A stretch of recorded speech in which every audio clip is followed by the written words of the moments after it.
नाशिकच्या त्र्यंबकेश्वरमध्ये पत्रकारांना मारहाण करत गुंडगिरी करण्यात आली। पार्किंगची पावती वसुली करणाऱ्या गुंडाकडून शिवीगाळ आणि मारहाण करण्यात आली। मुख्यमंत्री फडणवीस आणि उपमुख्यमंत्री शिंदेंनी दखल घेत कारवाईचे आदेश दिले आहेत, तर मंत्री छगन भुजबळांनी पत्रकारांची भेट घेतली आहे। त्र्यंबकेश्वरमध्ये पत्रकारांना बेदम मारहाण करण्यात आली।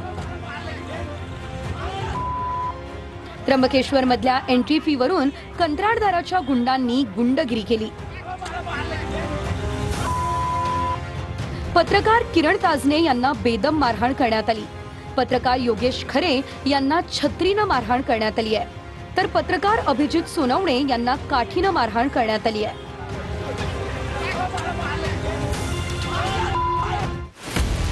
त्र्यंबकेश्वरमध्ये प्रवेश करताना फी आकारली जाते। नगर परिषद पर्यटकांकडून ही फी वसूल करते। फी वसूल करण्यासाठी काही मुलं नेमण्यात आली आहेत। या मुलांनी स्वामी समर्थ केंद्राजवळ पत्रकारांच्या गाड्या अडवल्या। आम्ही कुंभमेळ्याच्या बैठकीसाठी आलोय असं पत्रकारांनी सांगितलं। मात्र फी वसुली करणाऱ्यांनी पत्रकारांसोबत अरेरावी केली।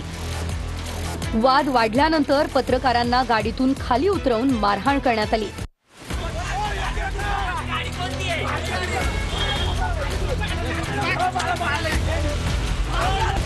मारहाण करणाऱ्यांविरोधात कारवाई करण्याचे आदेश मुख्यमंत्री देवेंद्र फडणवीस यांनी दिले आहेत। त्र्यंबकेश्वर मधल्या जखमी पत्रकारांची मंत्री छगन भुजबळ यांनी रुग्णालयात जात भेट घेतली आहे। मी एसपींना स्वतः फोन केला, ताबडतोब कायद्याबरोबर वाटत असताना मी त्यांना सांगितलं की ताबडतोब कारवाई करा, आणि पुन्हा आता त्यांना मी सांगतोय की ती कारवाई अतिशय कडक झाली पाहिजे। कायदा हातात घेण्याचा प्रयत्न हा करता कामा नये।